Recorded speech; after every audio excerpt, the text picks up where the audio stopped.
Hey tout le monde!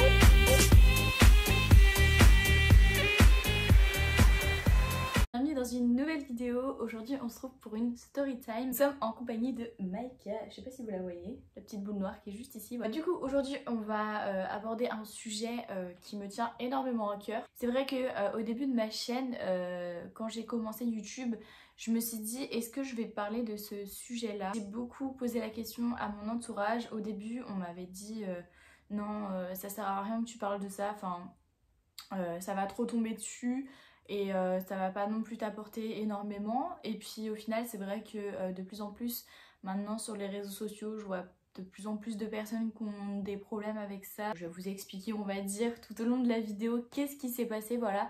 Avant ça n'hésitez pas à aller me suivre sur mon compte Instagram que je vous mets juste ici, à liker la vidéo, à commenter à la fin si vous avez par exemple des histoires similaires. N'oublie pas de t'abonner à ma chaîne pour suivre mes prochaines vidéos. Commençons par le commencement. Dans cette vidéo je vais pas donner de nom, je vais pas donner de lieu, je vais changer les prénoms et puis voilà, je donnerai pas forcément d'informations sur l'entreprise puisque j'ai pas forcément envie que on me poursuive en justice ou peu importe, j'en sais rien, les démarches qu'on peut faire par rapport à ça. J'ai commencé cette entreprise il y a quelques années de ça. C'est vrai que à l'époque j'avais 18 ans, donc ça date un petit peu. J'étais à la recherche d'un CDI puisque je voulais déménager, c'est-à-dire que je voulais partir de chez mes parents. Je voulais prendre mon indépendance, prendre un petit appart. Je me suis tournée en fait vers la grande distribution parce qu'il faut savoir qu'au niveau de mon parcours professionnel, j'ai fait un bac pro commerce et à la suite j'ai décidé de travailler dans le prêt-à-porter. Donc j'ai continué on va dire après mes études puisque je les ai arrêtées. Et la grande distribution, c'était la facilité dans le sens où les CDI, il y en a à gogo. Enfin honnêtement, on n'est pas obligé d'avoir un bac plus 5 pour travailler dedans. Et justement, du coup, on avait un rayon qui m'était attitré avec des horaires, avec plein de petites choses. J'ai commencé l'été, voilà, j'ai commencé dans cette entreprise. Donc au début tout se passait bien, franchement honnêtement, je rencontrais une nouvelle équipe, enfin je rencontrais des nouvelles personnes. Faut savoir aussi, petite parenthèse, qu'à cette époque là j'étais quelqu'un de très naïve.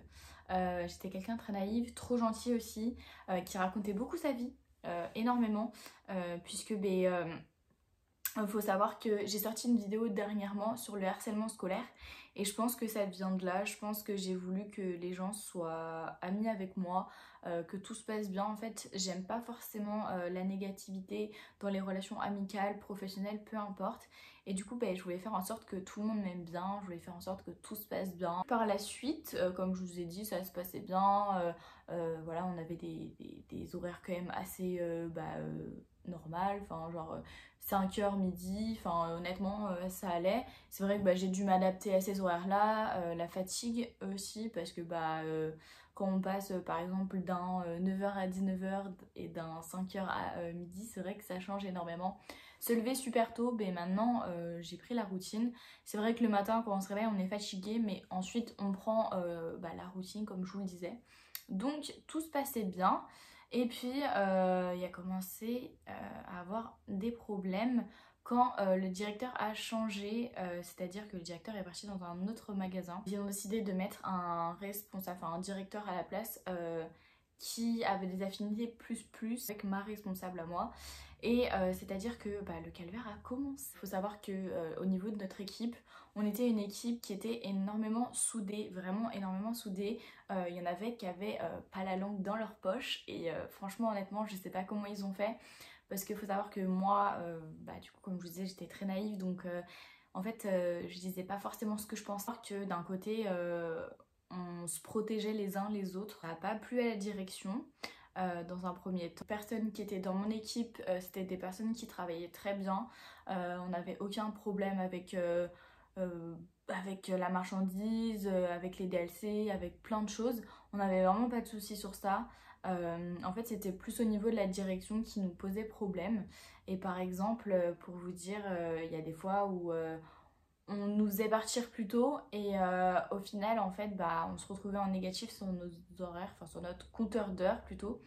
Et en fait des fois quand il y avait des choses à faire en plus, par exemple je prends un exemple, le mercredi on finissait à 10h, et s'il y avait d'autres choses à faire on nous disait en fait attends, t'es parti plus tôt la dernière fois, bah maintenant il faut que tu récupères tes horaires. Il faut savoir que par exemple quand le Covid a commencé à muter, on va dire ça comme ça, bah du coup dans tout le monde. Moi par exemple, en fait je vous explique mon poste, c'est-à-dire que j'étais employée libre-service, mais du coup j'étais permanente sur chaque rayon, voilà. Et en fait bah par exemple une personne était d'après-midi telle semaine et puis ainsi de suite pour chaque personne de l'équipe. Et moi je remplaçais la personne du coup bah, qui avait son rayon attitré.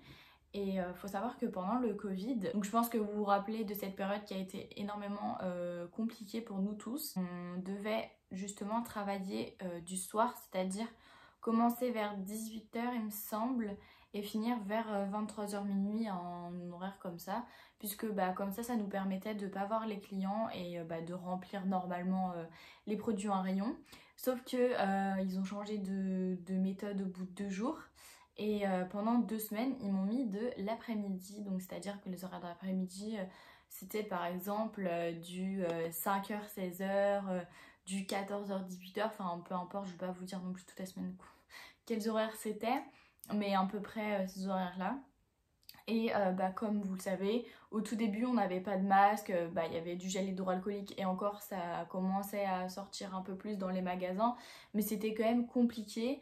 Et en fait moi ce qui s'est passé c'est que bah, j'avais peur, en fait j'ai fait une crise d'angoisse le jour où justement bah, Macron a annoncé le confinement il me semble. Et en fait bah, y avait énormément de monde, je pense que comme vous le savez. Et en fait, moi, j'ai fait une crise d'angoisse. Et quand j'ai appris que j'allais travailler 2 semaines d'après-midi, je peux vous dire que dans ma tête, j'étais en mode... Alors déjà, je suis toute seule chez moi, je suis confinée, j'ai personne, je ne vois personne. Voir des clients avec pas de masque et moi-même, si je le chope, c'est-à-dire que je vais être confinée toute seule et je vais être déprimée à mort. Au début, j'ai rien dit, comme je vous le disais. J'étais une personne qui ne disait pas forcément les choses. Et puis, au fur et à mesure, en fait, je me suis rendu compte... chaque semaine qui passait, j'étais tout le temps d'après-midi. Et en fait, au bout d'un moment donné, je me suis dit, mais attendez, ils me prennent pour des cons ou ça se passe comment? Normalement, il est stipulé dans chaque contrat que je dois faire remplacer une personne du rayon attitré chaque semaine et je dois changer. Mais là, en l'occurrence, en fait, c'est pas du tout comme ça que ça se passe. Ce matin, en pause, je discutais avec mes collègues et je leur ai dit, bon, je vais aller voir le directeur, je vais lui en parler, je vais lui dire que ça me convient pas, j'aimerais qu'il change les horaires. Faut savoir qu'une semaine avant, j'étais déjà en arrêt maladie parce que j'ai nombreuses fois été en arrêt maladie, toujours à cause de, par exemple, des angines, je sais plus exactement, mais j'étais énormément malade dans cette entreprise, sachez-le. Et ça m'a quand même beaucoup porté préjudice par la suite et auparavant. Et du coup, j'accélère on va dire dans l'histoire. J'ai allé voir le directeur et je lui ai dit, bah écoutez, moi là c'est pas possible. J'ai pas envie d'être 2 semaines de l'après-midi. Encore une fois, faut savoir qu'on n'a pas de masque. À tout moment on peut choper le Covid. À tout moment on peut se le refiler les uns entre les autres. Moi j'ai envie d'être du matin. Mettez une autre personne, mais moi c'est juste pas possible. Et en fait, tout ce qu'il a pu me ressortir, c'était écoute, tu fais 2 semaines, et puis si au bout des 2 semaines ça te va pas, ça te convient pas, tu te mets en arrêt maladie. Sauf que, bien évidemment, quand on se met en arrêt maladie, on a 3 jours de carence, donc c'est-à-dire que pendant 3 jours, on n'est pas payé. Donc, je lui ai tout simplement dit que c'était pas possible, que pour moi, j'allais pas me mettre encore en arrêt maladie, que j'allais perdre au niveau du salaire et que voilà, tout simplement c'était pas possible. Et comme une pigeonne, du coup j'ai accepté de faire pendant 2 mois et demi il me semble, 2 mois et demi d'être de l'après-midi. Je l'ai pas chopé, tant mieux, mais c'est vrai que sur ce coup, en fait j'avais l'impression qu'on me, je sais pas comment dire, qu'on me refilait toute la merde que les autres du coup n'avaient pas à encaisser forcément. Et je l'ai énormément mal pris, c'est vrai que honnêtement, pour vous dire, j'en avais ras le cul de s'acharner sur une personne comme ça. Je trouve ça dégueulasse. Il n'y a pas que, par exemple, cette histoire-là. Pareil, en fait, c'était tout le temps le même problème. C'était tout le temps au niveau des horaires, on n'était jamais d'accord avec la direction. Par exemple, j'étais 2 semaines d'après-midi parce qu'en fait, il y a une collègue à nous qui a eu des problèmes de santé et qui s'est fait opérer. Justement, il y en a une autre qui partait en vacances et il faut savoir que j'ai remplacé les 2 personnes pendant 2 semaines alors que c'était pas du tout à moi de le faire, voilà. Et du coup bah ça m'a pas forcément plu. Faut savoir aussi que j'ai un collègue qui m'a quand même monté la tête pour que j'aille voir du coup la responsable. Bon ça c'est autre chose mais ça m'a bien fait rire sur le coup. Justement c'est ce que j'ai fait. J'ai chopé les deux responsables et je leur ai dit tout simplement que moi ça me convenait pas. Qui m'ont dit par la suite que si j'étais pas contente, et bah c'était pareil, et que bah si j'étais pas contente, il y avait tout simplement qu'à mettre en arrêt maladie. J'ai dit non bien sûr, et je suis retournée travailler. Et voilà, encore une fois c'était de l'acharnement, enfin en fait on ne trouvait jamais un terrain d'entente pour essayer de résoudre les problèmes. C'était toujours de l'acharnement, en fait on me remettait tout le temps la merde dessus. À chaque fois par exemple on me mettait des coups de pression. Il y a un moment donné où dans ma tête ça allait pas, dans ma routine ça allait pas parce que j'étais tout le temps fatiguée. J'ai même arrêté le sport à cause de ça, voilà. J'ai repris cette année donc c'est tant mieux. Mais du coup j'ai arrêté le sport, j'étais tout le temps fatiguée. En fait je suis tombée vite en dépression. Bon, ça n'a pas duré non plus énormément de temps parce que bah, j'avais des collègues qui étaient quand même assez là, j'avais ma famille, j'avais mes amis. J'avais une routine, c'était de rentrer chez moi, dormir, me lever, aller travailler, rentrer, manger, dormir. Enfin, en fait, c'était ça tout le temps. Et en fait, j'avais aucune force à faire autre chose. J'étais tout le temps dans mon lit, tout le temps en train de dormir, j'avais pas de vie sociale. C'est vrai qu'il y a eu quand même beaucoup d'histoires aussi juste après. J'avais du coup comme objectif de quitter cette entreprise. Et en fait, il faut savoir que pendant le Covid, c'était assez compliqué de retrouver un autre job. Donc, ce que j'ai fait, c'est que j'ai commencé à postuler sur internet, à appeler les entreprises, à appeler ci, à appeler ça. Et un matin, il me semble, j'étais avec une collègue justement. Et je reçois un appel, justement, où j'avais postulé pour un autre magasin, qui m'appelle en me dit bonjour, j'aimerais bien vous prendre en entretien pour ce poste, nanana. Et j'étais super contente, vraiment, j'étais super contente. Puisque je me suis dit bah ça va peut-être ouvrir une porte, peut-être que je vais pouvoir partir de cette entreprise. Et en fait ce qui s'est passé c'est que j'ai eu un entretien et ça l'a fait. J'étais trop contente, ça l'a fait. Puisque bah du coup je me suis dit dans ma tête, bon bah là il te reste tel jour, voilà t'as un mois de préavis. Et après tu peux te barrer de cette entreprise et tu peux commencer dans une nouvelle entreprise. Ce que j'ai fait c'est que j'ai décidé de réduire mon préavis par accord avec le directeur qui cette fois-ci bah, du coup a été en accord avec moi pour une fois justement. C'était la seule fois je pense où ils étaient d'accord avec moi. Ce que j'ai fait c'est que j'ai pris sur mes congés payés et puis bah, du coup j'ai réduit le préavis. Après je me suis cassée de cette entreprise et bye bye ce magasin qui a été vraiment on va dire 1 an et demi de ma vie gâché, vraiment gâché. Je pèse mes mots mais je regrette tellement d'avoir été dans cette entreprise. Les deux seules choses qui m'ont apporté de travailler là-bas, c'est la maturité, d'avoir grandi au niveau de la maturité et d'avoir pris un appartement justement. Sinon tout le reste, vraiment ça a été que du négatif. Il n'y a pas eu que moi qui a eu de l'harcèlement au niveau du travail, il y a eu plein d'autres personnes dans l'entreprise. Faites attention à vous. Quand vous sentez que vous vous sentez pas bien dans l'entreprise, ça sert à rien de rester. Cherchez ailleurs, vraiment cherchez. Il y a d'autres jobs, il y a d'autres magasins qui pourraient par exemple vous accueillir avec beaucoup plus de conviction et puis beaucoup plus de choses positives. À l'heure actuelle, je regrette pas du tout d'avoir démissionné. J'ai bien fait une démission, j'ai pas fait un abandon de poste. À l'heure actuelle, c'est vrai que je suis tellement heureuse d'avoir quitté cette entreprise. Je me sens libérée, vraiment libérée de tout ce qui s'est passé, de tout ce qui a pu se passer honnêtement. Et je souhaite à personne d'avoir de la discrimination, d'avoir du harcèlement au niveau du travail. C'est très compliqué de se relever et franchement faites attention à vous. Pour ma part c'est vrai qu'il y a plein d'autres histoires qui se sont passées dans l'entreprise mais ce serait une vidéo qui serait tellement longue pour vous et j'ai pas forcément envie de tout expliquer. Il y a des choses que je me rappelle même plus, vous voyez, donc ce serait trop compliqué. En tout cas c'est vrai que j'ai ressorti de cette expérience qu'il faut pas baisser les bras, faut pas rester dans son coin, faut pas être pigeonne comme moi. Faut pas être par exemple à accepter tout ce qu'on vous dit, tout ce qu'on vous fait subir.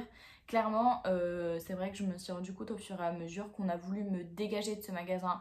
On a voulu faire en sorte de me faire partir en fait Mais c'est vrai qu'au début je partais pas parce que dans ma tête il fallait que je paye mon loyer, il fallait que j'ai un revenu, il fallait que voilà genre je subvienne à mes besoins au niveau du loyer, de la bouffe et tout tralala. Donc c'est vrai qu'au début je suis pas partie, et puis au fur et à mesure d'avoir parlé à mon entourage, d'avoir parlé à mes collègues, c'est vrai que ce qui me fait rire aussi le plus dans cette histoire, c'est que en fait il y a toute l'équipe qui est partie juste après, voilà. Enfin, certaines personnes sont parties avant et certaines personnes sont parties après. Donc c'est vrai que ça me fait rire parce que je me suis dit, au fait ils ont rien gagné dans cette histoire à vouloir nous dissocier, à vouloir nous séparer au niveau de l'équipe, parce que oui ils ont essayé de nous séparer, ils ont essayé de nous diviser pour mieux régner, mais au final du coup l'histoire, ils ont perdu énormément de personnes qui avaient énormément de qualité et qui travaillaient très très bien. Franchement honnêtement c'était la première fois que je travaillais dans une équipe qui travaillait très bien. Et du coup, c'est vrai qu'ils ont perdu énormément de personnes. Et j'ai envie de vous dire, c'est le revers de la médaille. Et tant pis pour eux, voilà. À l'heure actuelle, j'ai plus de contact avec l'équipe avec laquelle je travaillais. Mais je suis sûre qu'ils ont retrouvé de très jolies entreprises ou de très belles choses. Donc voilà, n'hésitez pas à me dire en commentaire si vous avez eu des histoires similaires, n'hésitez pas à me poser des questions si vous avez des questions par rapport à ce qui s'est passé et tout, j'y répondrai avec plaisir si j'ai oublié certaines choses dans la vidéo. En tout cas, je tenais à vous dire de faire attention à vous quand vous êtes dans une entreprise et que vous subissez du harcèlement au travail. C'est super important d'en parler, que ce soit à votre entourage, à la personne qui est au niveau de la hiérarchie supérieure, je sais pas, à en parler à une personne de confiance, parce que c'est quelque chose qui peut vous amener à faire des choses pas très cool, comme la dépression, les suicides, et je vois énormément de personnes qui parlent de ce sujet-là, et c'est pour ça que je tenais à en faire une vidéo. J'espère que cette vidéo elle vous aura plu. N'hésitez pas à me dire en commentaire du coup ce que vous en avez pensé, à mettre un petit like, à vous abonner à la chaîne, comme ça vous pouvez voir les prochaines vidéos. Activez la cloche aussi, c'est très important. En tout cas moi je vous fais de gros bisous, et puis je vous dis à une prochaine vidéo. Bye bye.